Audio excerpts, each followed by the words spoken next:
Welcome to another episode, Pound for Pound Boxing Report, episode 317. I am your host, Michael. First and foremost, I want to offer my apologies for starting the show late. For those who are watching this live on YouTube, uh, technical issues on my end with my mic, and I had to get that fixed before we can get things underway. Joining me this week, as usual, Gayle from Communities Digital News, Daniel from the Inscriber. What's going on, lady and gents? Hey, we're teeing up a big weekend of boxing featuring the flyweights, the little guys. Absolutely. A lot in store. Be it the flyweights, super flyweights, and just about everywhere in between. Um, for those who are new to Pound Box Report, Pound Box Report live YouTube show, podcast, and blog discussing all things boxing. The motto is when boxing is good, we will talk about it. When it's bad, we will talk about it. Bottom line is, if it concerns the sweet science, it will get talked about. Uh, for those who want to check out all information regarding the show, the blog page is the place to go to. Um, Currently under reconstruction, so I'm not going to give a link for that right now. But when it's up, you will see that on the top right hand portion of the blog page, you'll find links where to find the YouTube, links for links for where to find us all over social media. Excuse me. Um, Links where you can donate. Got a Cash Me and PayPal donation link. Um, Link to my online coaching page. I am my online fitness coach, health and wellness coach, I should say, for beachbody.com. For those who are interested in getting into some shape in 2021, want to check out my online page. A variety of workouts, all on Beachbody on demand, suiting whatever interest, whatever goals you're shooting for. So please check out the online coaching page on Beachbody on demand when I get that up, because I'm working on it right now, really, as I'm doing this, recording this live show. Let's get things going. Wasn't that many fights to recap, so hopefully this show will get done with the quickness. Let's start in Flint, Michigan, the home of one Claressa Shields, um, unified junior middleweight champion. Uh, Held belts at 168, was undisputed champion at 160 pounds, going for undisputed at 154 as she fought Marie Eve-Dicaire, uh, Dicaire, the IBF champion, Shields, the WBC, WBO champion. This fight was also for the vacant WBA um, super welterweight champion. I'll just say that, and have my issues with that, how that became vacant, because Hannah Gabriels, she kind of got done wrong in that. But anyway, they fought in Flint. Shields won by wipeout, basically. Had her way throughout. She becomes undisputed champion. I'll go to you, Gayle. We talked about this fight a lot, previewing it. A large bulk of it was devoted to the fact that Shields uh, gambled on herself. Uh, she's used to fighting on Showtime, um, $200,000-$300,000 purses and whatnot. But on this occasion, she banked in herself. This was a pay-per-view card that she ran and was behind, in her hometown.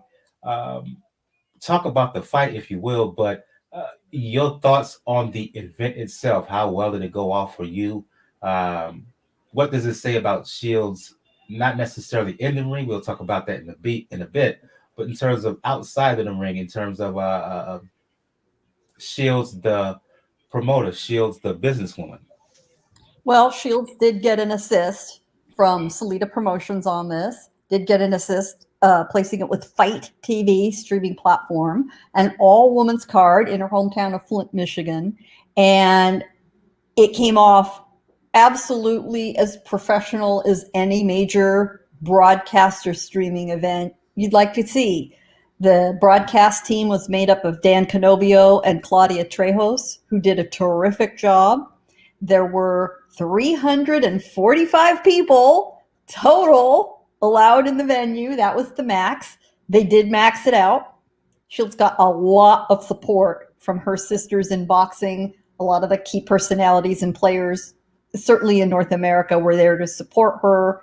A lot of them did interviews in between fights. Very nice touch. It was all handled very, very well. So props to Claressa as a businesswoman for taking her fate into her own hands. I listened to an interview she did with Chris Mannix on his podcast last week. And although it's dated because they preview the fight. What's very interesting is to listen to Shields talk about her business value and her discussions with Showtime, and that they could not find a place for her on the schedule. And she decided, okay, then I'm going to need to do business for myself. I can't be sitting around waiting for you. So she took all the financial risk. She was not drawing a purse. She gets whatever money is left over after everybody else gets paid, because she wants to prove through the metrics, the number of buys and the financials. She wants the data to be able to put in front of the networks and the promoters and say, here, you want proof of what I can do, what I can draw? All right, I'm going to go get it. I could not be more impressed by that business-like approach. She gets it. She gets that the financials need to be there, no matter how great she thinks she is, no matter what she says about herself as an athlete, a sportswoman. The business aspect has to back it up. And that is how women are going to get more than just a toe in the door, to prove that people will tune in. Now, we don't have the numbers yet. They priced it right. It was $30. And I will say the Shields card, not very competitive.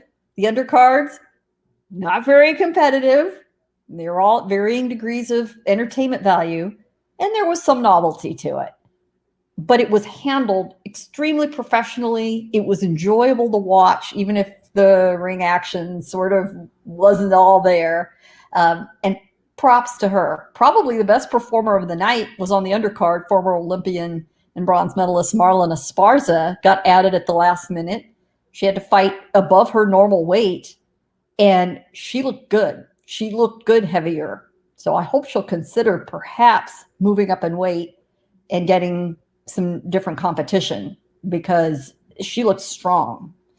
But Shields took out Dicaire with ease. She did what she could, but we use the E word a lot, and I don't like it much. I think we could say exposed in this case. She gave it her best, but she was absolutely overwhelmed. Shields wanted a knockout badly. She didn't get it. She did her best to get it. That was probably her only disappointment of the night.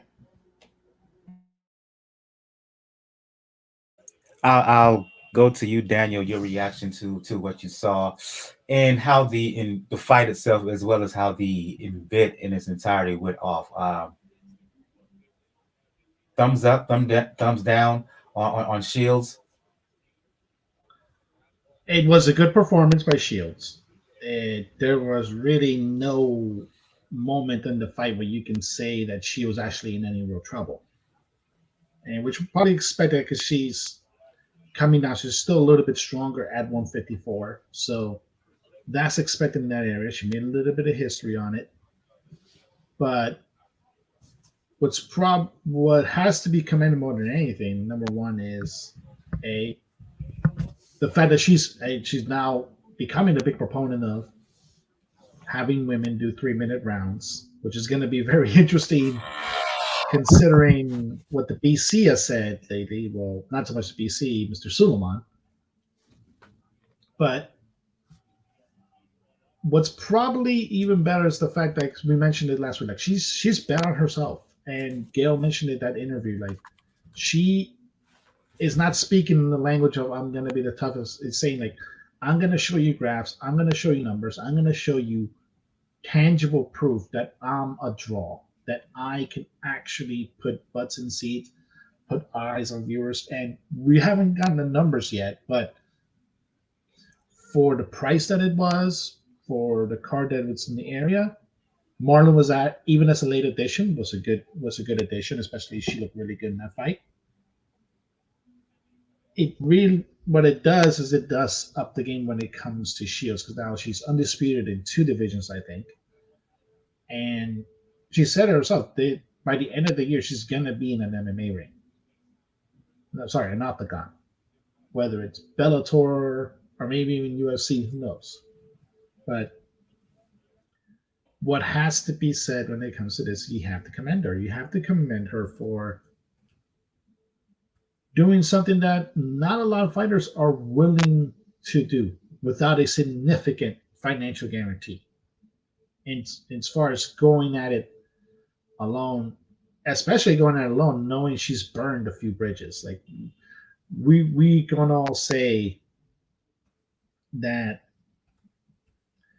she's burned a couple of bridges with some well-known writers in the boxing world who, let's face it, if you read the Twitter feed, they were pretty much just ready for this to fail.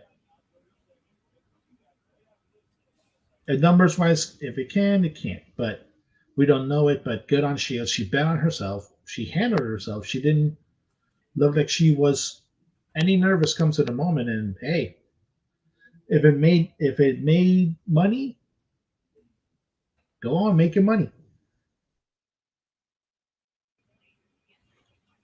Let's talk about. We just discussed the outside of the ring stuff, right? The business end. Let's talk about the in the ring action. Shields won, and she won easy work, okay? And after the fight, she was asked about her performance and whatnot, and she talked about where she was at in terms of the pantheon of the sport and how no one is doing it like her and whatnot. And I'm like, okay, fine, fair enough, and whatever. I don't want to, I don't want to I don't want that to sound negatively, but she had her opinion on that. I wrote about that for Three Kings Boxing. You can check that out on threekingsboxing.com in terms of her comments about, well, Canelo who, Pacquiao who, and no one's doing it like her, and blah, blah, blah, right? I want to talk about what she said vis-a-vis her contemporaries, other women in the sport. She was asked about the name of Katie Taylor came up, Katie Taylor, excuse me, and Shields talked about the monetary amount that she would want to fight Taylor. Another woman that was mentioned that came up into the conversation was Savannah Marshall, who is WBO middleweight champion. Once Shields moved down, Marshall won the vacant WBO title. Right, here's the thing: Marshall is the only woman to beat Shields, professional or amateur. In my opinion, her and Raquel Miller would be her toughest fights, right? And those who follow women's boxing in a serious manner, uh, Shields and Marshall is the fight. I've seen Savannah Marshall fight in the ring. Um, I personally think she would give her a heck of a time. Shields basically talked about her in a dismissive way, basically saying that they fought years ago and that she beat her again and blah blah blah. In the end, Gayle, all that talk aside, Shields and Marshall right now, that's the fight that should happen. The question is, in the aftermath of this fight against Dakar and the buzz created after the in the aftermath, right? What is the probability of us, of fans, of us, actually seeing a Shields Marshall showdown, be it here in the States or in the UK?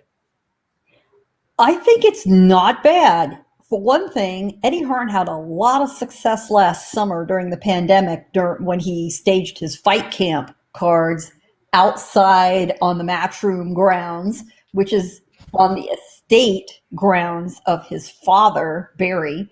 Um, so essentially, in his childhood home's backyard, if we all lived in mansions. The women's fights were great. They were a good draw. He put together some really good matchups. That would, if he considers doing that again, and I think he should with audiences, which are safer outdoors, you could absolutely stage them in the later summer, the way vaccine rollout is going, the way we're understanding how much more safe it is to be outdoors. Let's see Fight Camp come back. And yeah, let's have that Marshall and Shields fight in the UK where women are more of a draw. The fans are a little more willing to support. The numbers would potentially work out for him, be a lot cheaper for him to stage the fight there. Shields is very insistent though on what it's going to cost to do it. She doesn't care where or when, but she wants to see numbers on the check. And she was very, very clear about calling him out, cursing him out. I won't do it on the show. She said, Marshall wants that smoke. Fine, Eddie Hearn, 500,000, 750. That's what's going to cost you. Here I am, write the check. I'm ready to go. She apparently is scheduled to do her first MMA bout debut, which will get her a ton of attention, no matter where it's staged, in June. She's aiming at a June fight. She could easily turn around, depending on the outcome of that fight and how much damage she does or doesn't take, for a late summer fight. And she did say she planned to ping pong between boxing, MMA for the foreseeable future. So she has her MMA fight in June. She's planning to go back to boxing in September. But heck, make it a late August or early September fight with Marshall. Count me in on that. And the numbers play out if Hearn stages the right lineup. What say you, Daniel? That's been the talk. That's been the talk for when you saw it. Her and Marshall, it wouldn't matter if it's here in the UK. It'll probably be a good fight. And it'll draw. And it'll draw, especially to me, if it's going in the UK. Because one thing that Eddie Hearn has done, and Gayle, this part of the fight camp thing, is he's made it more fertile ground for female fighters. Whether it's with Katie Taylor or working with Cecilia Brækhus also. Now we have to take into account 360 Promotions in that too. But them working in Europe made a little bit more fertile ground for female fighters to come in and make some money. So that's going to be the fight to make. And the timing now all depends, like we mentioned. Again, mentioned this. If this fight's in the summer, this MMA fight, we don't know. You said it was with like professional fighting league. Okay, it's not a pretty big MMA promotion, so we shouldn't expect too much of trouble when it comes into that. But no, how damage she does, line it up, because you could easily, and I'll say this, like I said, in case everything opens up elsewhere in the world, and we know how Canelo can throw some things in the ring. Why not make that fight as an undercard to a Canelo UK card? Maybe light heavyweight against Bibble, if everything shapes up. I'm just throwing it out there, but there's some opportunities. That's yeah. In the end, that's I want to see that fight. I like Savannah Marshall. I like her style. She kind of reminds me in a strange way of Fury like. I mean, the fact that she's so tall and long and kind of lanky and angular. But she throws these punches or unorthodox angles at times. Heck of a jab, right? She can move on her feet. And she has pop in her punches. Um, I would not be surprised if they would if the two ladies fight that Marshall will win. Shields will be a favorite to a lot of folks, but I think that's due in large part to the fact that a lot of people have not seen Savannah Marshall a fight, right? Um, I think she's going to have a fight. I think she's going to be in the ring this spring. Correct me if I'm wrong, uh, uh, um, Gayle and Daniel. But in the end, right now, that's more than the MMA stuff. I can understand why she's doing it because the money. Let's be clear about that. The money. But just for me as a fight fan, Shields and Marshall, that's the fight I want to see. And I want to see it bad. I want to give a shout out before we move on to other fights too. Intangible Boxing News. Thanks for joining us thanks for listening to us live. If you got any questions or comments, please don't be afraid to send them in the YouTube chat. Let's move on to some other fights here. Not that, like I said before, not that many fights we're going to talk about. I'm going back to you on this one, Gayle, because You talked about this fight last week. I almost omitted this fight between Serhii Bohachuk, who was what was it, 18-0 coming in, 18 knockouts, right? Fought Brandon Adams, and Adams was the pretty significant underdog. I didn't see this fight in its entirety, so I'm gonna lean on you and Daniel. Anyway, this fight goes to show you how one punch can change everything.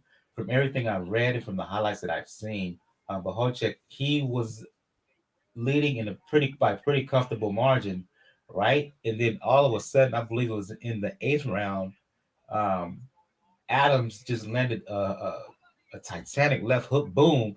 The replays is just savagely awesome. And what you could just see you could just hear the thump, and just to see the sweat flying off of Bohachuk's face.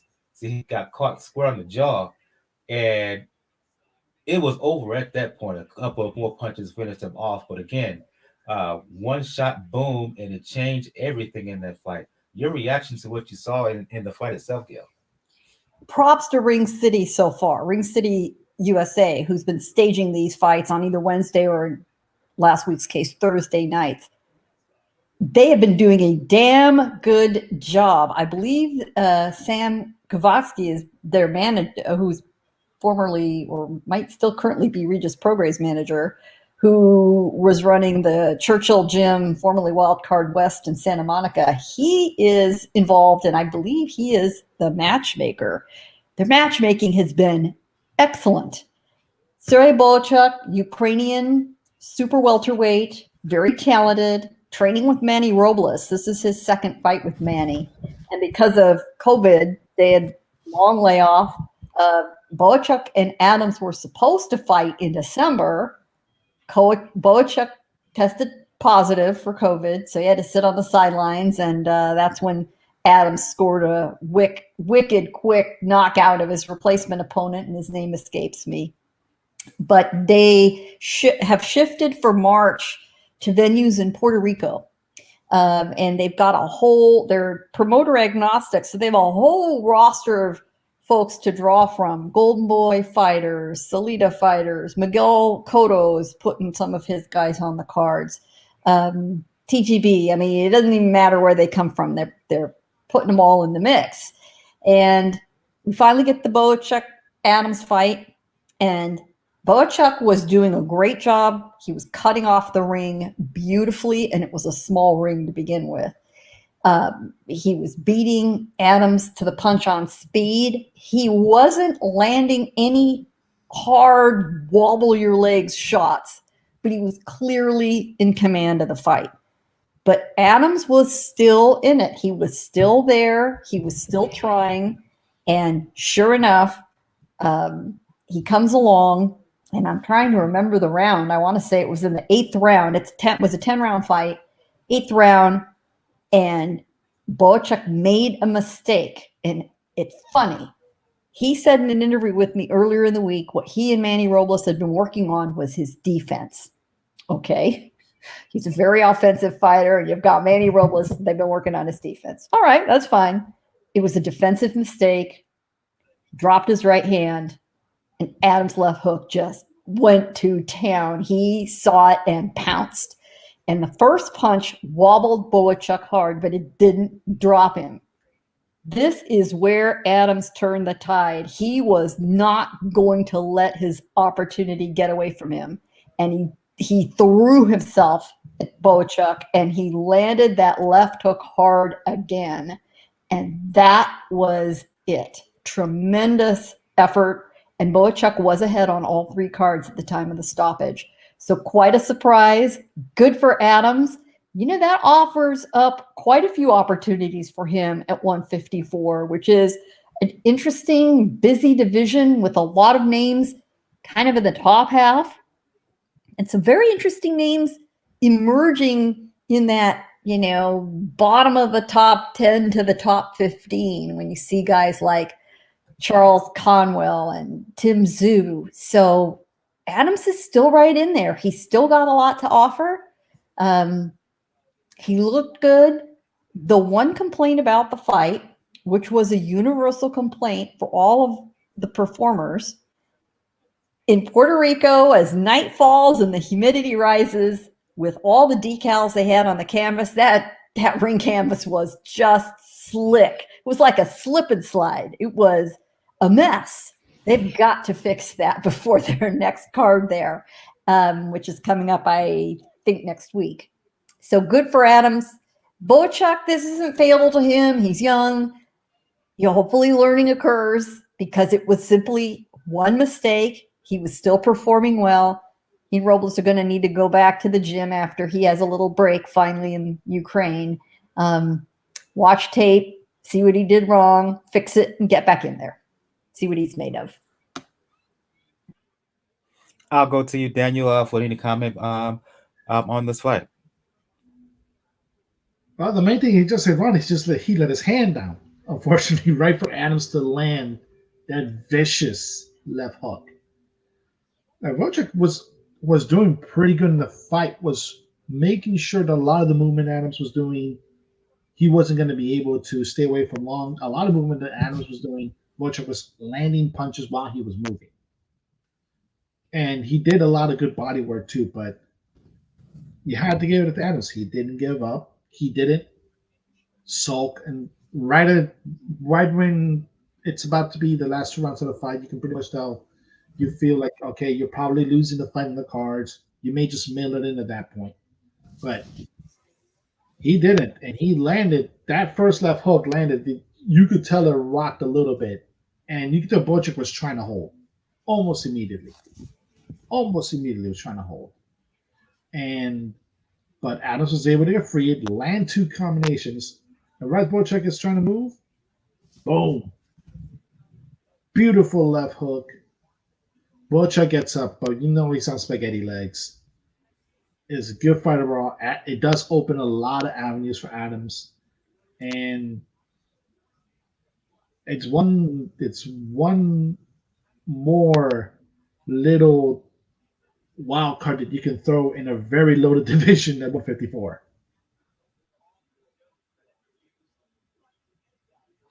Yeah, indeed. At the very least, he puts himself right in the thickest of the 154-pound landscape.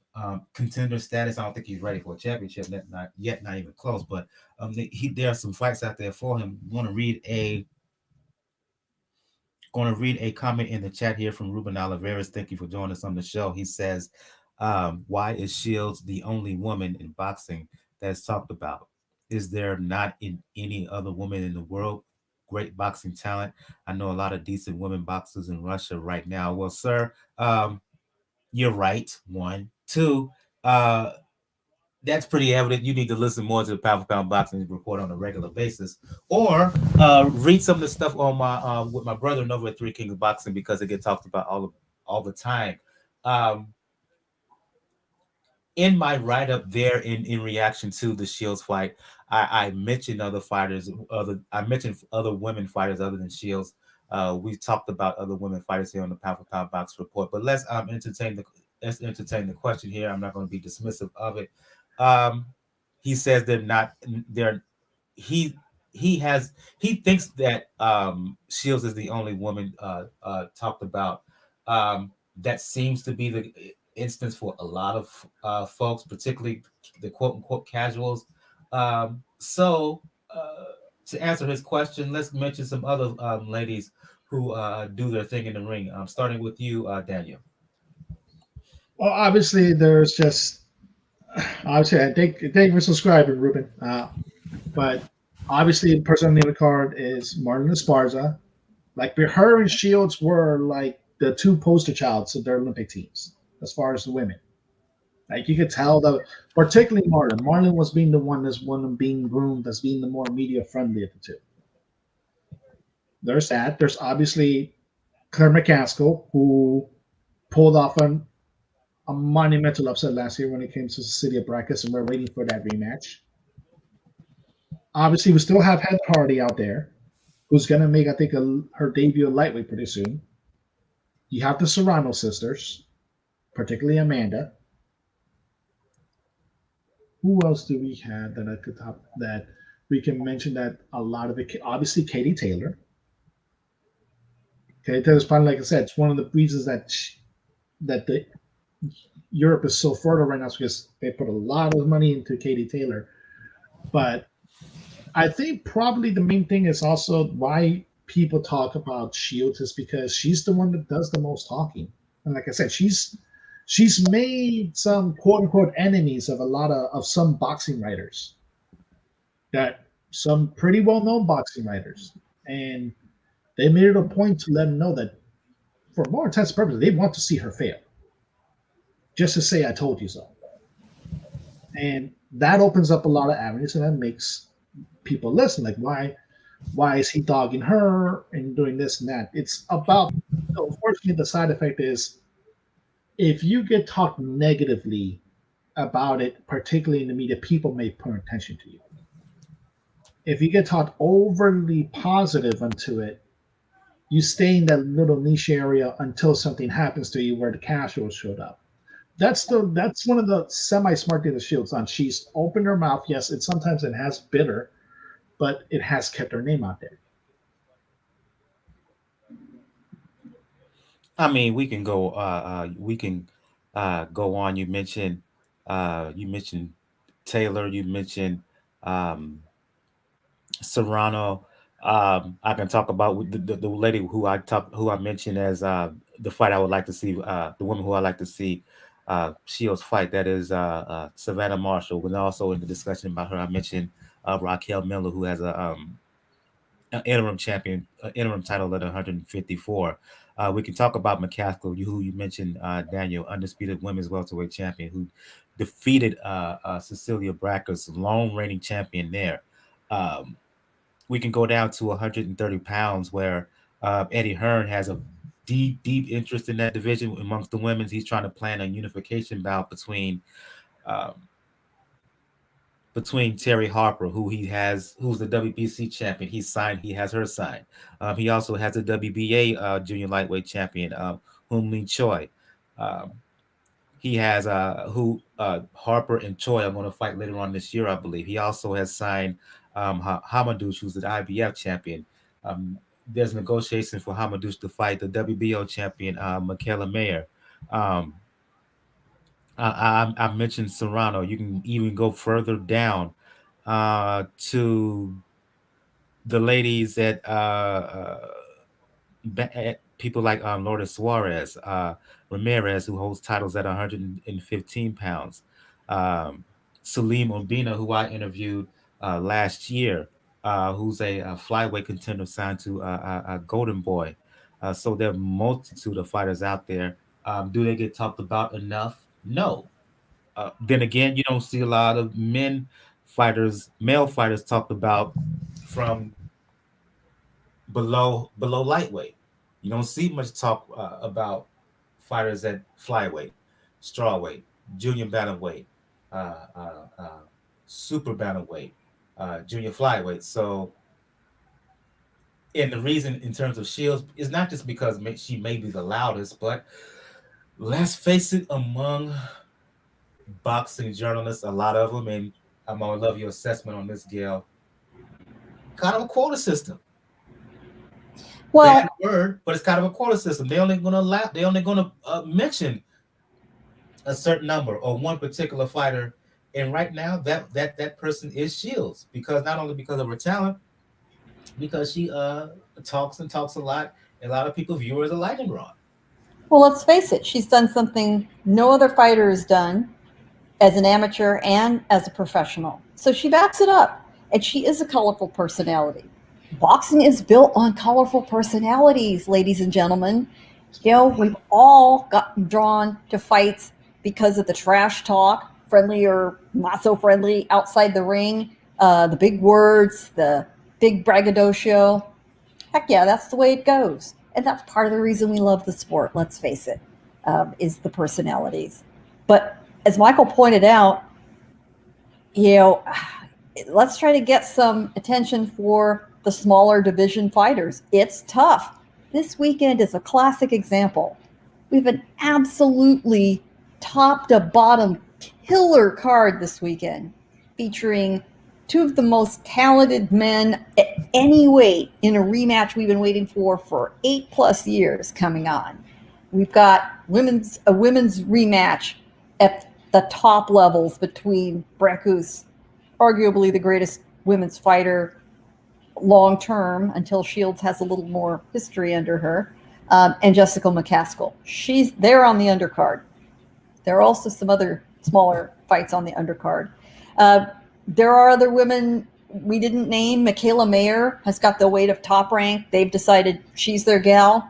Zenicia Estrada and Franchon Cruz-Dezurn, both big personalities in their own right, are leading the charge at Golden Boy, who has made somewhat of an investment, which is smart because there is interest in women's boxing in Mexico. Because second only to soccer, boxing is a religion in Mexico.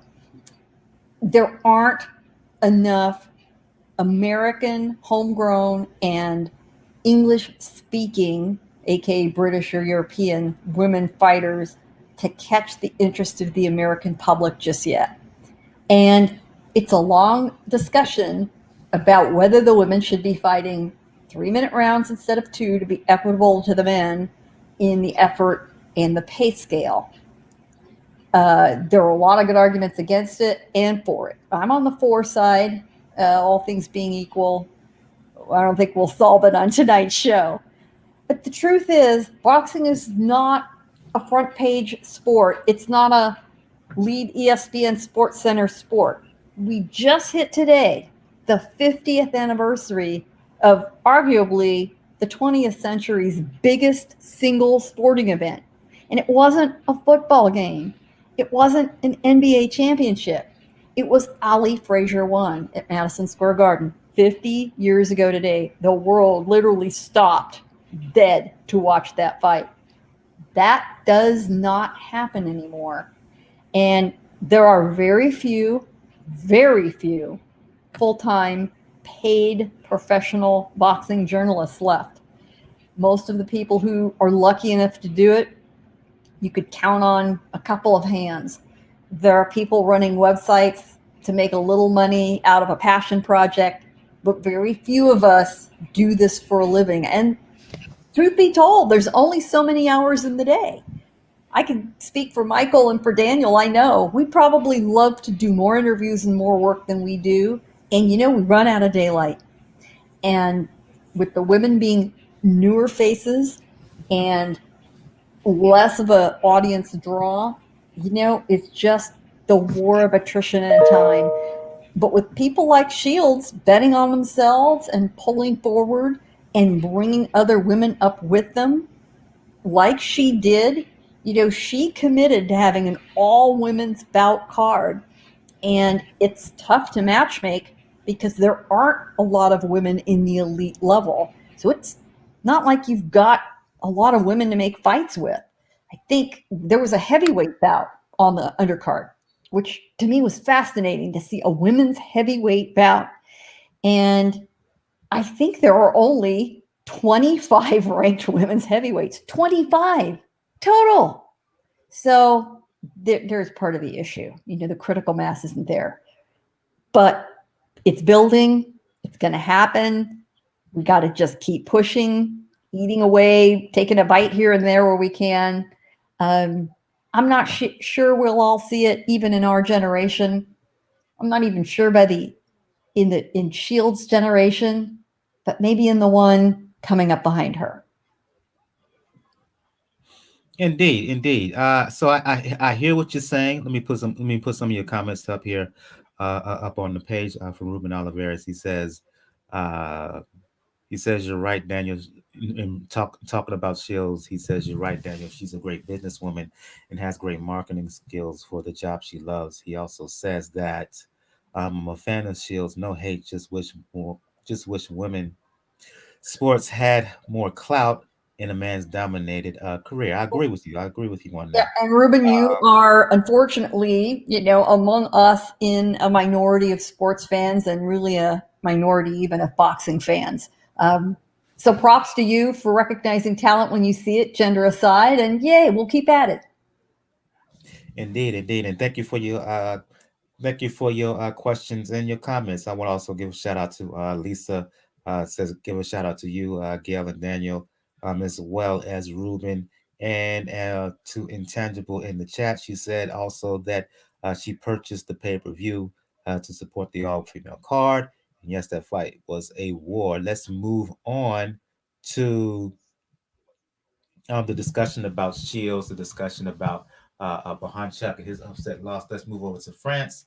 I'll take over for this because Gail and Daniel, I don't think they saw the fight, but Tony Yoka, who amongst the 2016 Olympic heavyweight crop slash class is arguably the most talented. He won gold medal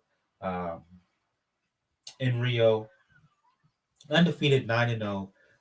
Fought a guy he fought over in France a guy by the name of, and let me not look clearly so I can pronounce his name correctly. Joel Tambwe Jeko. Um, the fight, he stopped him in the last round. Just attrition, accumulation of punishment took over, and my thoughts about Yoka is in his performance. Yeah, it was okay. It wasn't that spectacular. He's working with Virgil Hunter now. Did a 10-week training camp. The bulk of it out in California with Virgil Hunter. For those who do not know Virgil Hunter, um, trainer of Andre Ward, uh, got him to unprecedented success, pound for pound king and number one pound for pound fighter in the world. We all know world's Andre Ward's records. Anyway, he was steady. The jab was ever present. He did excellent work to the body and head.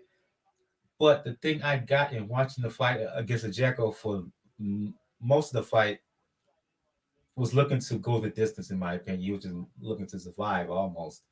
Through some flashy combinations every now and then, but it was nothing meaningful, nothing with serious intent, in my opinion.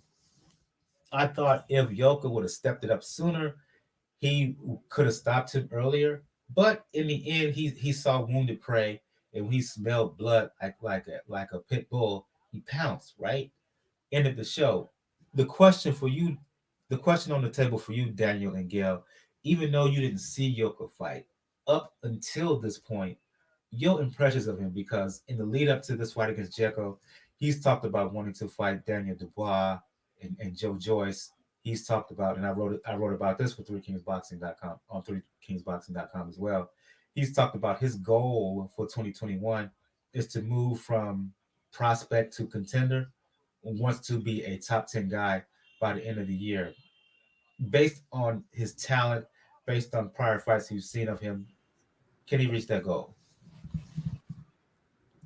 He has the potential to reach that goal. I admire somebody who's very ambitious. I'm not sure he has to move quite that fast. Heavyweights tend to have a fairly good shelf life, and there's a lot of sorting out going on right now at the top of the division. I think if he's a little bit patient, he's going to see some of these guys take their rightful place right at the top and see the back half of the top 10, front half of the top 15 or so where he's playing around. And he needs to choose wisely. To look good against the right opponents. I do think a wicked power puncher is going to be troublesome for him. But he doesn't need to face someone like that right now. Let them all go at each other. Joe Joyce looks like he's going to have a dance card with Alexander Usyk. I love that fight for a lot of reasons. I'm not sure he wants to have a Dubois fight before Dubois has another bout to rehabilitate himself, essentially get back on the horse after being crushed by Joyce, surprisingly so.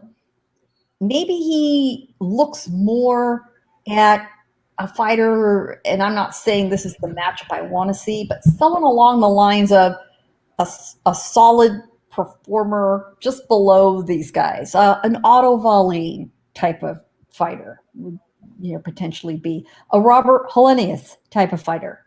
That's where he needs to aim and not throw himself to the wolves quite yet. I admire his ambition, though. There were a lot of guys like him. I think of another fighter like a Philip Hrgovic, who I think, frankly, is more talented than Yoka. Um, maybe put him in with trash talking Alan Bebic of Croatia. That guy makes any fight interesting. And he's fighting out of Great Britain, so that's entirely possible. But you can wait till maybe later 20 or early part of 2022, later to 2022 for those so-called big names. Plus, he isn't really independently his own draw yet. Um, Guys like Joyce and Dubois have more of a fan base than Yoka does. He needs to think a little bit about that. Heck, Otto Wallin has a pretty good fan base right now of people who've been impressed by him. So Yoka needs to give that part some consideration as well. Hey, there haven't been a lot of big time champions in boxing of any weight division from France. Nordine Ubali is probably one of the other few I can even think about at the moment. So Yoka, you got some time, work on your skills and work on your following. That would be a great use of your time right now. The potential for Yoka long term. What do you say, Daniel? Out of the crop of his, out of the crop, like I said, of his Olympic class, he had the most potential at heavyweight. And unfortunately, he probably would have been more ready now for a title fight, or at least a European title fight. Unfortunately, he tested positive for a couple of things that led to a suspension, and that derailed a lot of his momentum for a year. So now he's starting to rebuild it back up, and it's going to take some time. It's going to take a few years.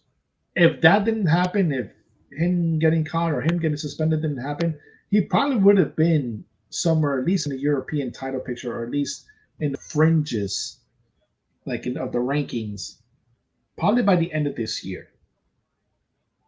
But with that stopping along, and then with Dubois falling off and Joyce coming up, with Wallin looking like an actual contender, and you have other fighters coming up. You have Andy Ruiz coming back. It's pretty full right now as far as he to come back. He really does need, though, to develop a following, because one of the things that helps, particularly in the heavyweights, is having fans. And having fans will get you opportunities that otherwise you might not be able to have. Case in point, what we talked about last week with Chris Arreola and getting a fight with Andy Ruiz. Unfortunately, with Chris Arreola on the merits, warrant a fight against somebody like that, against a former champion now in Andy Ruiz?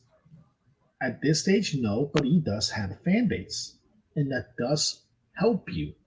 So Yoka does need to build that up, and he has the potential to do it.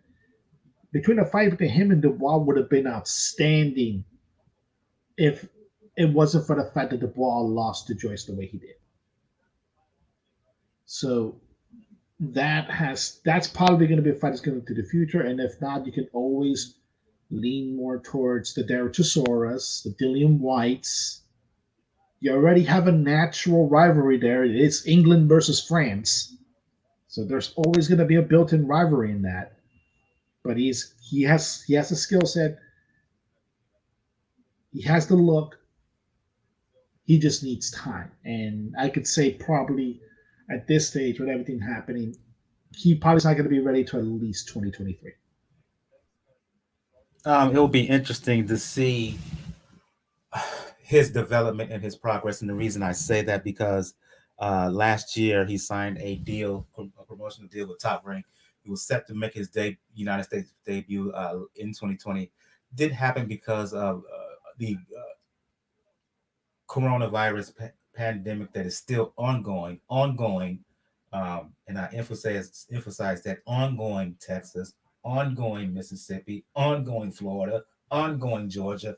I'm sorry, I'm losing my little side spiel there, but still, hopefully that hopefully we can get to see Yoka in 2021 here in the States, on ESPN, on a top ranked show, so US fans can see what the deal is, what the hype is about. um I don't know if he's ready for a top 10 guy, but I think it's time for him to step it up, because he's too good to be toiling with the opponents he's fought so far. So yeah, that's the thing I want for him. I don't know about top 10, but I just want him to step up the competition, to test him, to see what he's really about. Let's move on to some news here. And I didn't have any news in the original docket, but during the pre-show, a couple of things popped up. I'll go to you, Daniel, and you relayed some news to me regarding one Gary Russell. Are we about to see his one and only fight in a year? Because he's known for fighting just once a year. So are we about to see that one fight per year take place? First, we got to give that credit to Gayle. She's the one that mentioned it. But yeah, apparently it looks so. It looks like we're going to get, from what I'm seeing here, Gary Russell Jr. versus Ray Vargas, which is an interesting fight to me in a way, mainly because I don't think I have seen Russell fight somebody with Vargas's height. And give what we want when it says about Ray Vargas. I know he's not, his style is not exactly the most appealing, but he does have a skill set that can make a fight pretty frustrating. And all you need is a frustrating fight to make somebody that who's made it a mission only fighting once a year to get frustrated, to not do the things that he wants, and maybe lose it. Hell, remember the fight with Jojo Diaz. There was a good chance that if Diaz turned it on a little bit earlier, he would have Russell would have lost that fight. So this is an interesting thing. First of all, I'm glad Ray Vargas is actually doing something. About damn time to doing something that they're moving up to 126. I would just say just go back to 122, fight Danny Roman. But hey, but now they're here. Hopefully, at least for my sake, at least for the sports sake, I know people that are gonna may come at me when it comes to this. Hopefully, Ray Vargas wins so that title could at least be defended more than once a year. What say you, Gail, about this fight? Yeah, mark your calendar, man. The annual appearance of Mr. Gary Russell Jr., as usual, getting out of the way before the midpoint of the year. Yeah, this is an interesting matchup. Ray Vargas is fighting, you know, at this weight division going up, and he's 5'10" and a half. He is a tall drink of water, undefeated. Gary Russell, 31-1, 18 knockouts, is 5'4" and a half. So there's a 6-inch height difference. Interesting. I'm intrigued by this fight. Ray Vargas is not an aesthetically pleasing fighter. He is the Mexican Tyson Fury. He's awkward. He fights tall. He fights very smart. And he wins. It works for him. Gary Russell's going to present a problem. You know, just because of the height difference isn't necessarily a disadvantage for Russell. You know, I'm continually struck lately, especially as Canelo Alvarez has moved up in weight. You know, he's fighting guys that are quite a bit taller than he is. You know, in his fights at 168, 175 in particular, you know, Canelo's kind of built like a rhino. He's like this big square block of a guy anymore. But he uses the real estate on the taller fighters. There's a lot for him to hit, and he likes it. He likes fighting taller guys. I think Gary Russell might be in the same position to take advantage, especially given his speed. You know, all other things being more or less equal, speed kills, and Russell has it. However, we're talking about the strengths of two guys who've both been out of the ring, you know, for quite a while. Ray Vargas's last fight was, I believe it was in the summer of 2019. So by the time they get in the ring, it's going to be darn close to 2 years out of the ring. Amazingly enough, Russell Jr. has been in the ring since Vargas was last in. We don't get to say that a whole lot about Gary Russell and his opponents. So it's a good matchup. It's a fight they both really need. They've got to get back on the horse, both of them. You know, the truth is, as talented as they are, especially Russell Jr., the fans forget about them in between fights. That is not good for them and their fortunes of their brand at all. You know, apparently that's all Russell Jr. cares to do is books his annual fight, gets out there, wins, he looks good. We all think, damn, you know, we really wish we'd see him more often. And then he goes off into hiding again. Or maybe he shows up ringside at some of his brother's fights and he's good. Yeah. So the skills of Russell, the skills and the hand speed and foot speed of Russell, particularly the hand speed, because he may have the fastest hands in the entire sport, versus the height, the length, and the awkwardness of Ray Vargas. I don't anticipate Vargas having any trouble moving up from 122 to 126 because, as you mentioned, Gail, he is so tall, 5'10", 5'11". Funky little fight for Russell. Interesting little fight. It could cause some problems just based on the style matchup and on how Vargas want to fight. So if he wants to keep this a stinker, right, keep it on the outside, force Russell to come in and tie him up as he come in and make it a frustrating thing, Vargas could, quite frankly, he could do that. I want to see Russell's approach to this fight. This is an intriguing matchup, more intriguing than many people feel. Another comment here, and we're going back to Claressa Shields here from MG is here. Thanks for joining us on the show, and thanks for your comment. He asked, I'm assuming it's a he. If it's a she, I apologize. He asked, is it too early for Shields to claim GWOAT? She needs to fight Savannah Marshall next. Quite frankly, I need female boxers to start fighting 3-minute rounds for me to take them seriously. I'm gonna leave that up to you, Gail, because that's right up your alley. Uh, I think you should take him seriously enough to begin with, but his claims about him fighting 3 rounds and the fight that she needs to fight Savannah Marshall. I personally agree with you. I think 3-minute rounds are important. I'll argue what the other side says. The other side says 2 minutes narrows down the action, forces the women to fight a little more aggressively, quickly, keeps the action moving along, keeps the attention of the fans. And there are some that say that there's a medical issue with women being more susceptible to concussions, and so the 2-minute rounds work. They like the tightness of them, forcing them to stay active for all 2 minutes. My concern is this. First of all, it's the parity issue. If the men can fight 3-minute rounds, don't the women have the athletic conditioning and the strength to fight 3-minute rounds as well? They're fighting against women their size in their weight class, so that part's not inequitable. They're not fighting against men their size who have strength, and a testosterone advantage. That's not happening.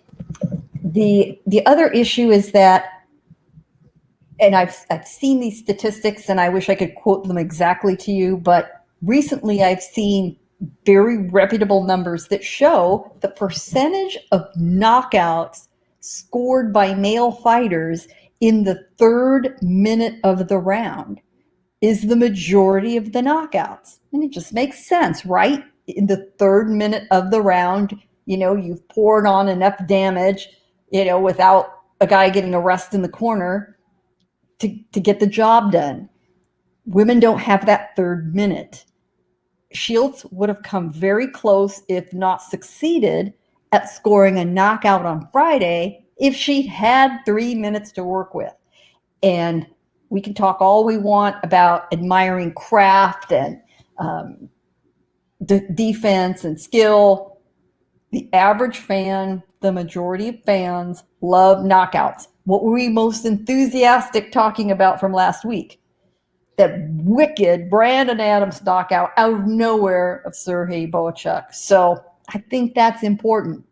One of the best women's fights I've seen in a long time in recent memory was the fight between Senicia Estrada and Marlon Esparza just before the pandemic.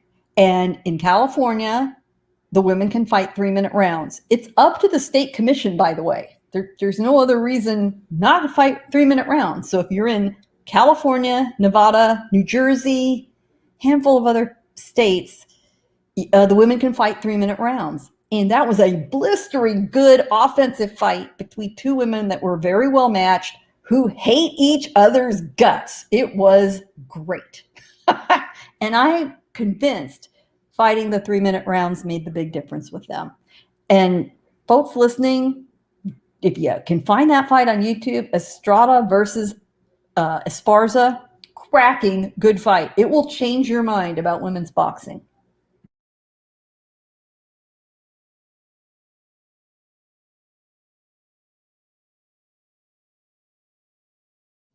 Oh yeah, that fight was beautiful. That fight was just it was one of those fights that made. I'm sorry. I was on mute, Daniel. I was on mute. I'll go to the first part of his question. Is it too early to claim that Shields to claim herself as a GWOAT? I wrote about this again for Three Kings. Personally, I understand she's made history, right? First man and woman to hold undisputed titles in two separate weight divisions, right? But here's the thing for me.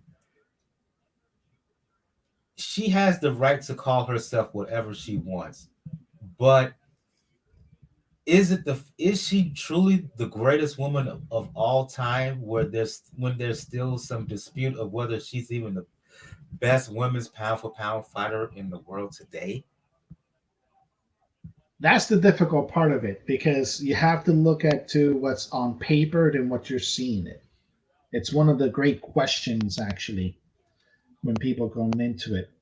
It's I've called it like the battle of the church of the eye test versus the church of analytics in a way, which is basically the battle between what you're seeing and the battle of what's on paper.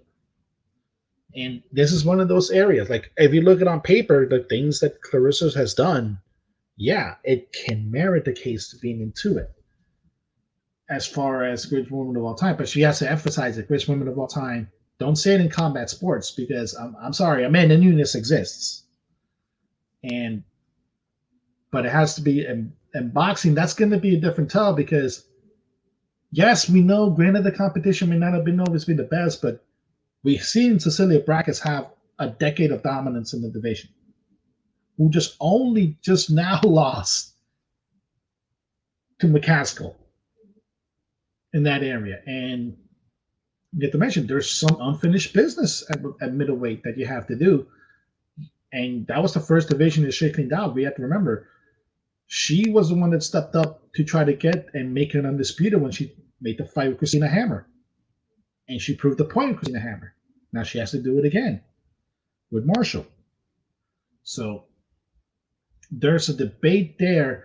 The main thing about it is at this time, talking about it, you're probably not going to get there because this is the first time in a long time that you're seeing women's boxers being seen more and treated more in general as an actual fighter and not as a novelty, unfortunately. It's not a case where Christy Martin didn't get that level of respect. Mia St. John didn't get this respect. Hell, Layla Ali did not get that as much respect in that area, where you could feel that there's genuine respect overall in the audience, not seen as a novelty. Shields is getting there. She's in the right era to do it. She just now has to push area and doing this area, going to MMA in your prime in many ways, entering your prime and headed into it, it can help her because there's another. We can mention it, Holly Holm. Holly Holm, we know, is a Hall of Fame caliber boxer who went to MMA had fairly success later on, but unfortunately she became one of the victims of Amanda Nunez. So that has she's on the right path. I wouldn't call her yet. I would not be surprised if the way she's going and the way things up that's a more definitive answer in 5 years.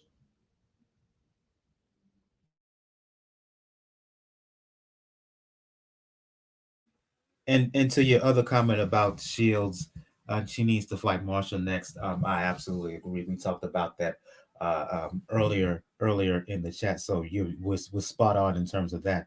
Um, was spot on in right in terms of that. I want to leave it up to you, Gail, Daniel. Any other news developments you want to get into before we start previewing these fights? Because there's a lot of thing. It's a lot going down this weekend. A lot of good action as well. There's a lot of discussion about fights being made kind of in that coming into that second quarter of the year. So we're going to start seeing the April, May, June into early summer calendar start filling out. And a lot of people are sort of waiting to see what happens with the pandemic. People are starting to be vaccinated. Certain states are opening up a little, certain countries are thinking about it a little bit. On the other hand, we've got to see this across the goal line. So let's see what happens. California, for example, is going to open outdoor venues as of April 1st. Very, very limited audiences. Don't think we're going to, be putting thousands of people in the seats. But there's hope on the horizon. That is a good thing. I would imagine next week's show will have some more fights to announce, especially after we get through this weekend's card, which is a barn burner. Let's talk about it. Absolutely, absolutely. So I see Gail is exciting. One more comment here from MG regarding Claressa Shields. He says that I think Layla Ali and Lucia Riker, excuse me, would have beaten the current version of Shields. That's up to debate for sure. Um, I think what Riker. you can't bully a bully. I don't think she ever won anything with Oh man, No no. way. I think Riker would have beaten her. I think Riker has the right amount of craft and aggression. I'm not sure about Ali. And I do think Ann Wolf would have kicked her ass. No, I think Ann Wolf is to this day underappreciated. I really do. yeah. And that is probably a like Foreman Tyson type of argument. Yeah. Or Yes. Yes. Good call. Yeah. yeah. I don't know about that because despite all of Shield's talk about how she'll knock these ladies out, she hasn't done it. And Wolf did it with regularity, and she did it fighting in 2 minute rounds. She had the kind of power that would knock out dudes. And then yeah, Shields And Shields would have outboxed Ann Wolf for a good minute, but things would have changed as soon as she would have got hit because Ann Wolf could crack. Don't drop and that. that Don't drop that left hand. Do not yeah. drop that left hand. No, no, dear Jesus God, no. Do not pull over a chick. No, that will change your life. And we have to give credit. Ann Wolf is the only person that could actually get James Kirkland for a time to live up to the potential that he had. I'll tell you what So I'd love to see. And it's just a fantasy world. It's never going to happen. But I would love to see Ann Wolf train Claressa Shields and use some of those wicked, horrible, back dusty roads of Texas training techniques she always used to use on Kirkland, and see how Shields puts up with it. Because there's nobody tougher on training regimens than Ann Wolf. And, she makes grown men cry, seriously. oh man. Absolutely, absolutely. So that's an interesting comment that you just sit there, MJ. Got a lot of us talking, for sure. Let's move on and to get to these fights because I can tell now, Gail, she's excited to get up to talk about these fights. And to our earlier discussion about Shields and being not, and why are there not enough women talked about? And I made the equation to The same reason, basically, you don't see smaller weight fighters talking about. So, but we're about to get into that right now as we're heading to Texas for this preview. Dallas, to be specific, 2012. Roman Gonzalez defended the WBA 108-pound title against Juan Francisco Estrada. Took place Thanksgiving weekend. One of the fights of the year. Um, Gonzalez won by unanimous decision, but Estrada gave him hell. Both fighters went to move on and move up. Win titles at 112, 115.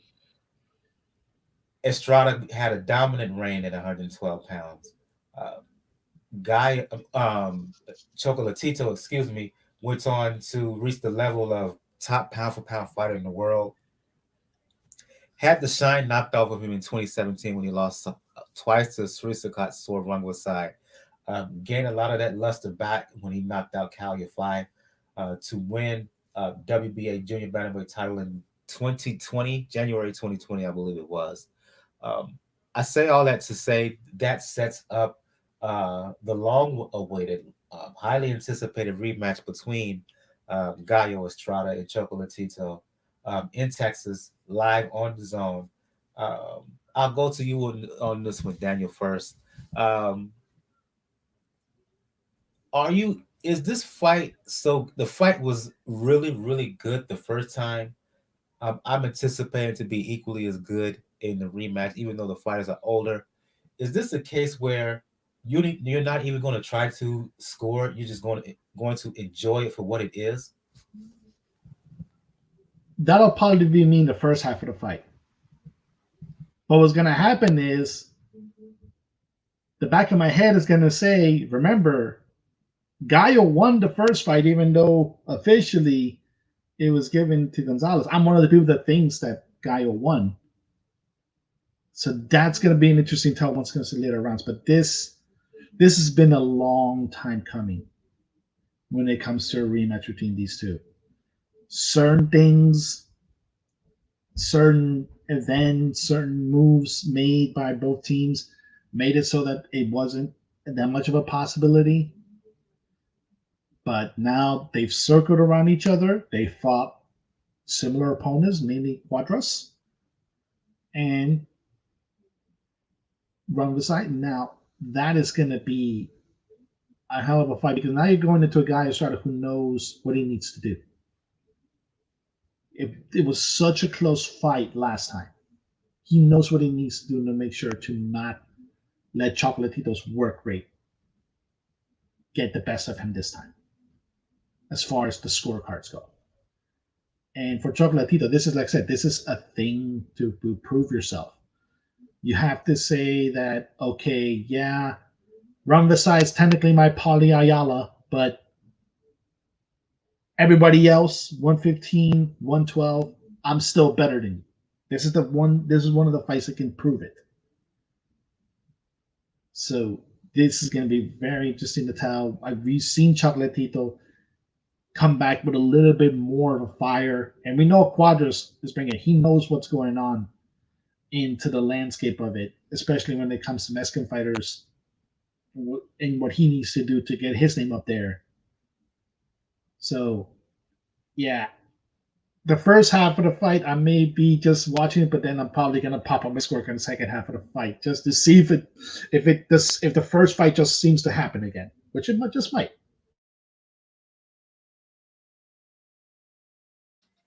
Your thoughts on this fight, Gail? Those of us who love the smaller weight divisions for the activity rate, the offense, the speed, the competitiveness, we have been waiting for this because the first fight was so good and so close. And here we are 8+ years down the road, finally happening with all the twists and turns that they've each had in their own careers are really adding to the drama and the storyline of the whole thing. You know, Chocolatito was the powerhouse early on. As he rose up through weight divisions, he lost a little bit, and just, you know, 108, 112 were really sweet spots. He gets up to 115, and the power didn't quite carry like it it did before. Then he faced his nemesis. Every fighter's just got that kryptonite, and Chocolatito ran into his Serhii Bohachuk, who's also fighting this week, by the way, on Friday night in Thailand. And it came at a really rough time of his career. His lifelong beloved coach, who was like a father to him, passed away. He's a very emotional guy, very religious. He took a lot of this hard. And frankly, a lot of us figured his best days were behind him. But he found himself a new trainer. They gelled well. He went back to it, and he completely resurrected his career. I mean, I think if you'd asked a few of us after watching him get absolutely KTFO'd by Rungvisai, we would never see him in this position. It's really amazing. Capped off by a spectacular performance against Kalyafai that we never saw coming. Estrada has been more of a slow boil, slowly, steadily rising to through the ranks to where he kind of crossed and surpassed Roman Gonzalez on the trail, where Estrada was really seen as the top man among a very large pool of talented fighters. He took out Rungvisai with ease about a year ago, and he did face Carlos Cuadras, who's a very serviceable fighter, a very good fighter when he's on his game and he's made weight and he's trained well, and that's not always the case with Cuadras. But Cuadras and Estrada's recent fight was absolute barn burner. In a lot of years, it would have been and it was for me, a finalist for Fight of the Year. It was just nonstop, crazy swings back and forth as to who was prevailing. Both of them hitting the deck hard and getting up and coming back. And finally, Estrada prevailed. And that's where my prediction on the fight lies, is that Estrada took a lot of punishment in that fight. He's lucky to have come back and won that fight. No question about it. And I'm looking at this thinking, okay, that fight was not that long ago. It was, I'm going to tell you the date to just check myself. That was only at the end of October. And that was 11 hard rounds with Cuadras. Has there been enough time, 5 months barely, for Estrada to have shaken all that off? Chocolatito's pretty fresh. Chocolatito is definitely on the upswing. That fight with Rungvisai was 2 years ago, next month. It's a long time ago. Estrada is incredibly talented. I mean, flip a coin. They're both perfectly capable of winning this fight. Somehow, I think the momentum, the emotion, which makes a difference in boxing, and the confidence, I think this is kind of Gonzalez's last big blast to regain his standing. I mean, he could fight Estrada and win, and if he retired, the truth is he's probably a lock for the Hall of Fame anyway, as one of the greatest small fighters ever. But boy, this would put an exclamation point on it. And it's not betraying any off-the-record confidences to say that Michael, Daniel, and I all had a chat with Roman as part of a off-the-record group of boxing community folks about a week and a half ago. He struck me as incredibly prepared and confident. I mean, that's just sort of his nature, but he was loose. He answered a lot of questions about Estrada, saying, I'm ready. Doesn't matter what it brings. Doesn't matter what has changed since I last fought him. This doesn't matter. That doesn't matter. I'm ready. And I think he really is. I think we'll find out pretty quick, just how much damage Estrada is still wrestling with from that Quadras fight, I just think that's going to make the difference in the end. And whatever man prevails, it's going to be nonstop. It's going to be do not get out of your seat, have your snacks and your drinks in place when the bell opens, because you cannot get up until they are finished.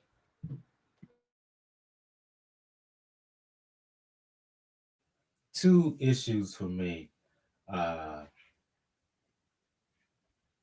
I know that. Let me preface by saying this. Again, I've said this numerous times. I'm a senior writer for 3kingsboxing.com. 3K being shout out to them, 2K, Bo, uh, Big Cool, Bakari, Red. Um, we as a staff, the staff over there named Roman Gonzalez the comeback fighter of the year uh, for 2020.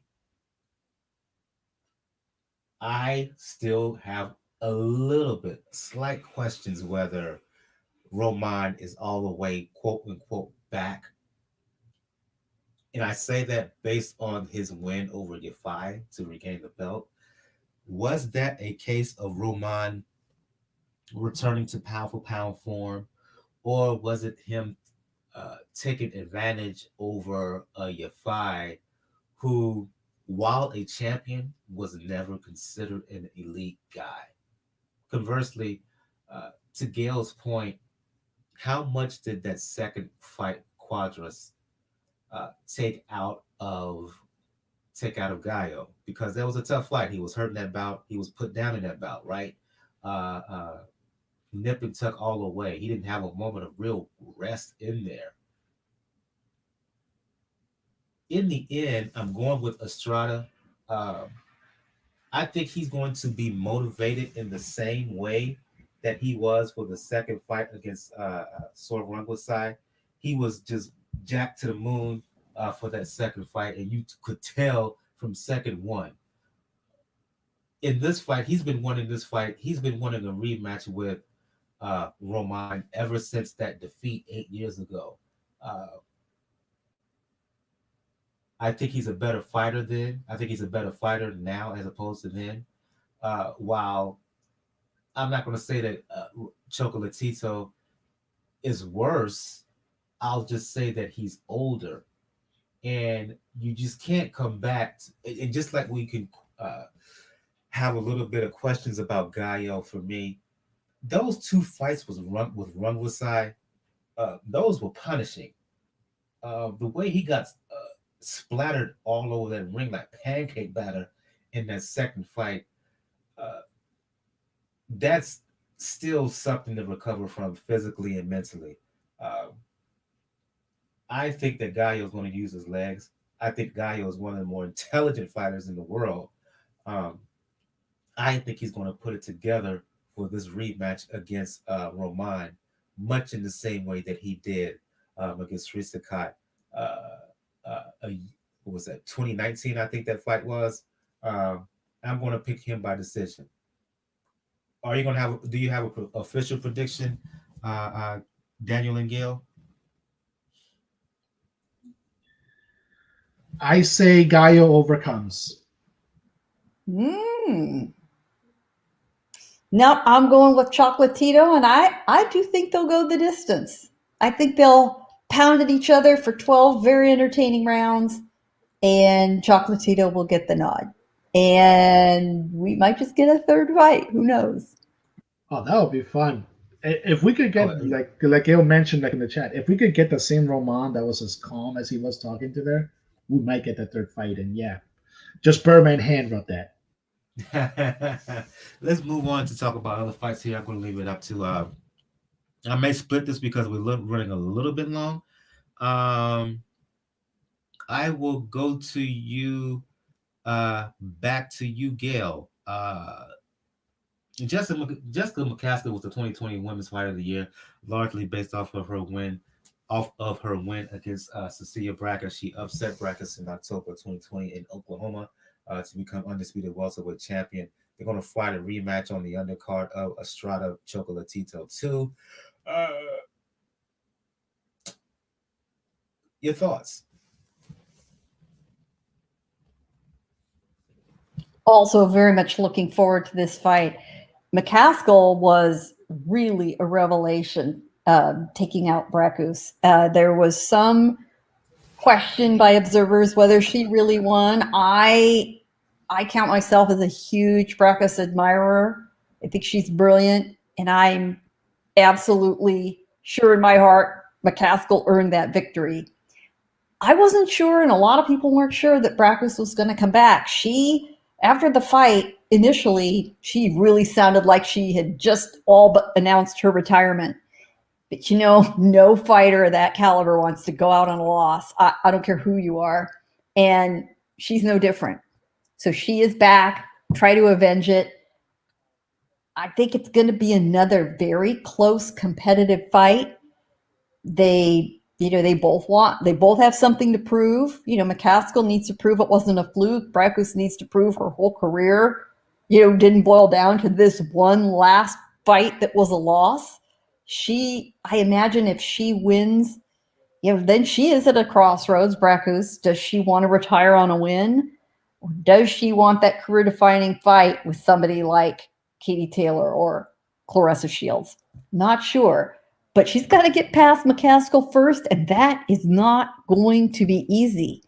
McCaskill's fortunes, she's the graph going up, and Brackus is the graph dropping because she has been around a long time. She's got a lot of fights under her. She's, I believe, 38 years old, which isn't unusual in women's boxing because they just don't fight with the frequency the men do or at the same level. She's a Hall of Famer. That is assured no matter what happens on Saturday. But if you are intrigued by women's boxing and you want to see two really excellent, very skilled, worthy practitioners, it's going to be this woman from Norway who was born in Colombia and orphaned and ended up growing up in Norway versus the girl from Chicago. And I think McCaskill's got her number. I do. And I think we're going to see a rollback virtually of the same fight we saw in the first bout. I don't think the outcome's going to be any difference. I think it's going to be a close fight with McCaskill taking it again. I'll take this third fight. Hiroto Koiguchi, who has a belt at 108 pounds, WBA version. Um, last year, or late last year, late last year it was. He made a bit of waves, signing a multi-fight deal, co-promotional deal with Matchroom. Makes his Matchroom in the United States debut against a Mexican fighter by the name of Vega, young, 22-year-old. Um, Based on what I've seen, he's one of these classic cases of a Mexican fighter who maybe not that much known, but a little bit better better than you think once you see him on film. Um, I think he's going to give Koiguchi a tough go, right? And I have a little bit of concerns about Koiguchi still feeling the effects of being sick. Late last year, he had a bout canceled last year, and early on in camp, he was still dealing with some difficulty from that. And on the plane right here, he left his native Japan last week on Friday. He was saying that he waited a little bit less than he normally does in terms of his preparation because he wanted to basically eat right on the long plane ride. Um, so there maybe is a little bit of side issues there, but assuming that he's right, that he's recovered and is good physically, I'm going to give him the edge. He's very, very active, very, very strong, can punch as well. He's just always in your face, right? Tougher than oak as well, despite of his baby face. So I'm going to go with Koiguchi in terms of his United States debut against Vega. And should he win, we're going to talk a lot about him on the next episode, hopefully next week.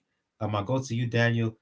Also on the weekend of the 13th, in concert with this monster card, um, the Gallo, Gonzalez, Koiguchi, McCaskill Breakers too. That's all going to happen on the zone. Well, on Showtime, going to have the return of David Benavidez. Um, got stripped of the belt last year uh, due to failure of making weight. He returns against Ronald Ellis. Ellis is a little bit tougher than a lot of people think. I believe just like Vega's going to give Gucci a tough fight, I think Ellis is going to give David Benavidez a tough fight. Am I wrong there, or do you think that just David Benavidez, because of his uh, offensive attack, will be just too much for him? Ellis is pretty. No, He's a tough fighter. He's gonna be a tough out when the beginning there. But I do think, unfortunately, that Benavidez he's gonna probably turn around the middle rounds and take care of him fairly easily. And this is gonna be probably an interesting fight to see how in shape Benavidez is to stay at the weight that he's at, because we know the big fish he's on now. He's already made a fan poster that's already out there on Twitter and Instagram. We know who he wants. This fighter everybody wants. But he has to. But unfortunately, he has to be in a position where he has to have a belt to do it in. So this is the first step that Benavidez needs to have, and then the next step is probably Caleb Plant. You beat Plant, then you have something that, given his current stance, forces Canelo on the table. I expect to motivate him, Benavidez, because when he's motivated, that kid is insanely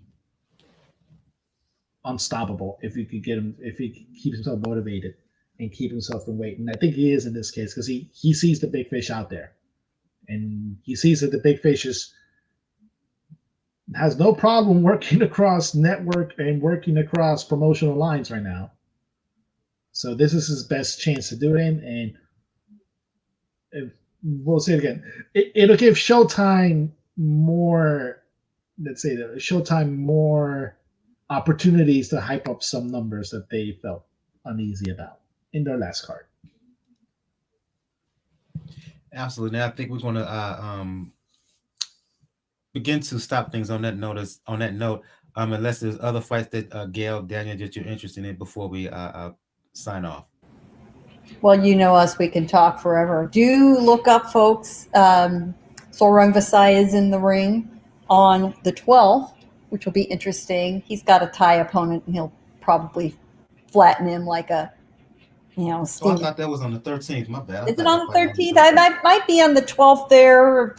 Might be on the 13th there. 12th by the time we see it in North America, given the time differences. That's usually how it works. But lots of good stuff to see this weekend. Can't wait. Yeah, that's what it is. It's on Friday night. It's a Friday 9:30. A rare 9:30 Eastern fight. Wow. At night. So hold up. How? Well, that fight's going to be happening live in no, Thailand. Yeah, we have to remember. Sometimes in Asia, they like to have the fights in the daytime.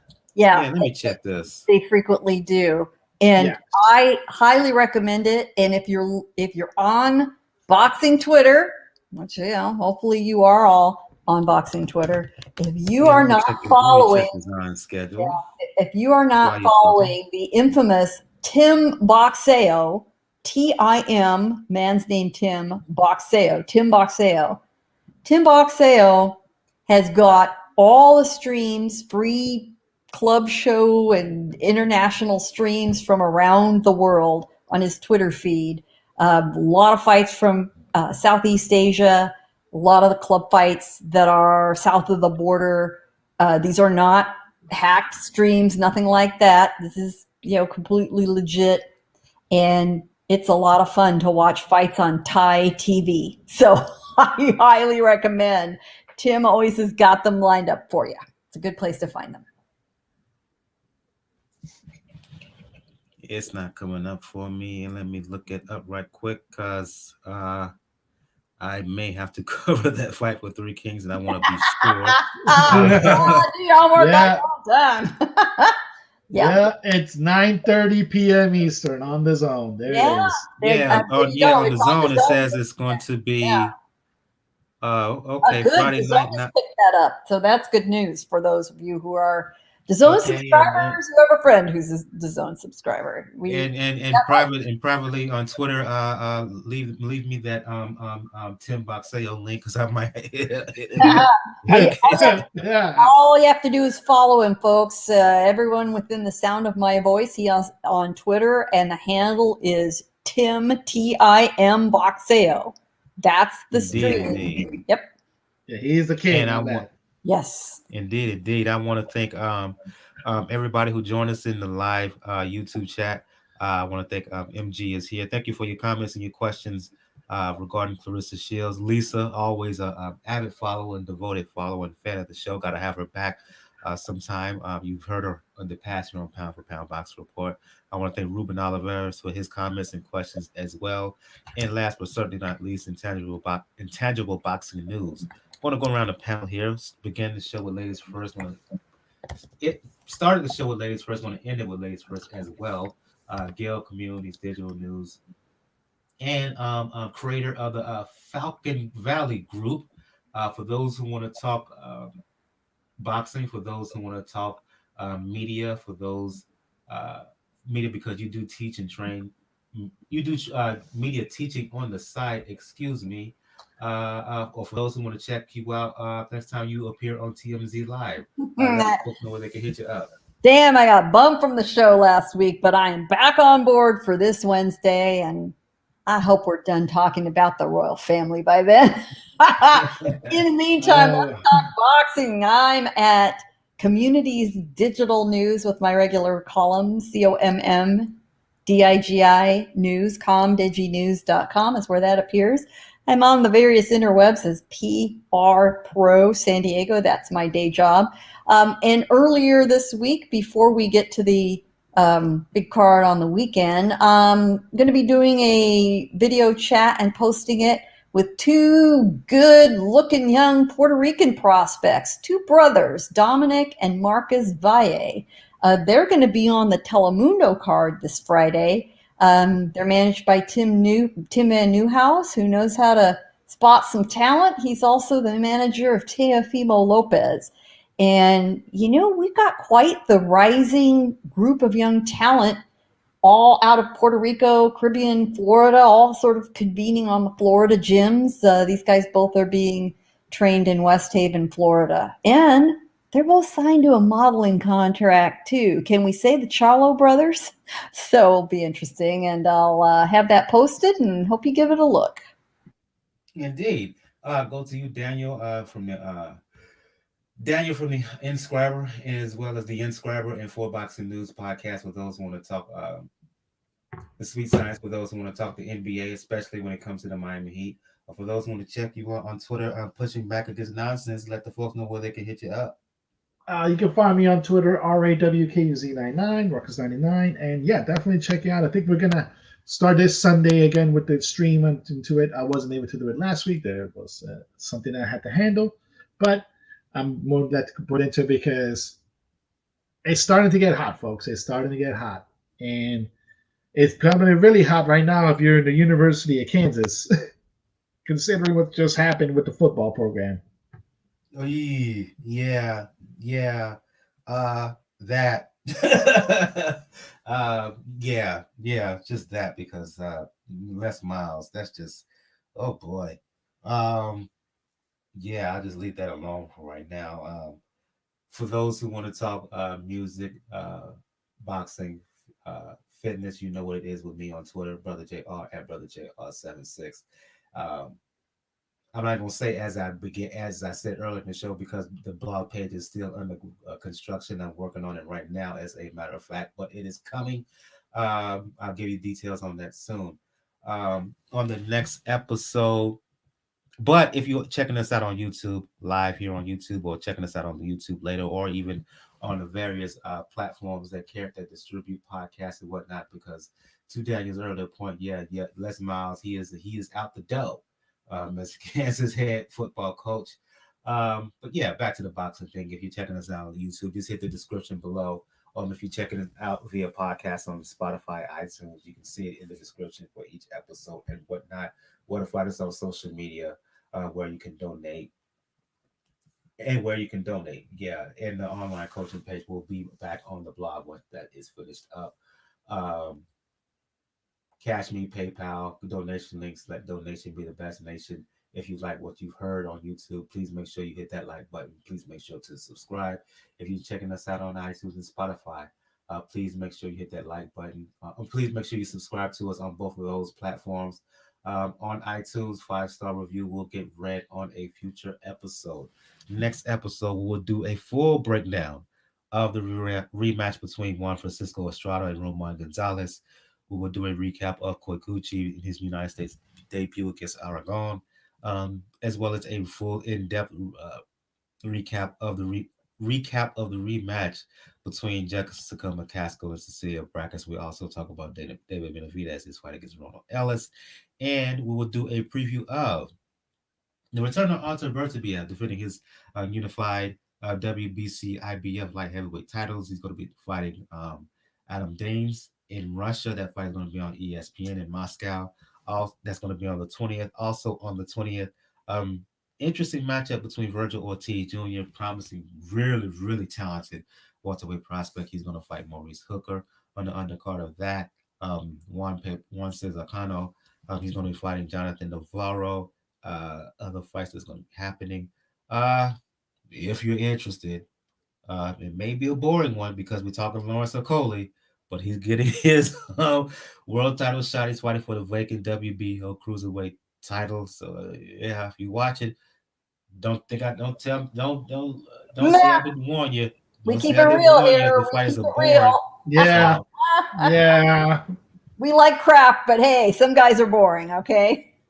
and I kind of did wish you finally forget about that fight, but we knew it wasn't gonna happen. We knew it. So we will preview all those fights as well. So lots and lots and lots of bouts going to be happening on the weekend of the 13th and the 20th. So yeah, episode 317 is in the books. Again, I want to thank everybody who joined us in the live YouTube chat. Shout out to Lisa. Uh, uh, Shout out to MG. Shout out to Ruben. Shout out to Intangible. For Gail from Communities Digital News. Daniel of the Inspired for Boxing News. I'm your host, Michael. Uh, Episode 317 is in the books, folks. We will see you guys next time. Everyone have a good evening.